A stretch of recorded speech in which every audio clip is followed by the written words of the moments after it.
मनकीरा से सजाद हुसैन की रिपोर्ट के मुताबिक भक्कर पुलिस की तरफ से अपनों को अपनों से मिलाने का सिलसिला जारी। पुलिस थाना हैदराबाद हल ने 2 घंटे से गुम हो जाने वाली बच्ची फरवा बीबी जो कि 10 साल की है उसको ट्रेस करके उनके वर्षा के हवाले कर दिया।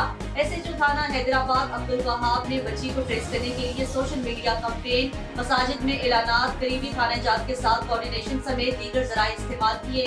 बच्ची को बुरसान के हवाले कर दिया गया है। बुरसान की पुलिस को ढेरों दुआएं, अवाम की जानो माल की हिफाजत और खिदमत कल्ब पुलिस की अव्वलीन तरजीह है, जिसके लिए भक्कर पुलिस हमावक्त तैयार है।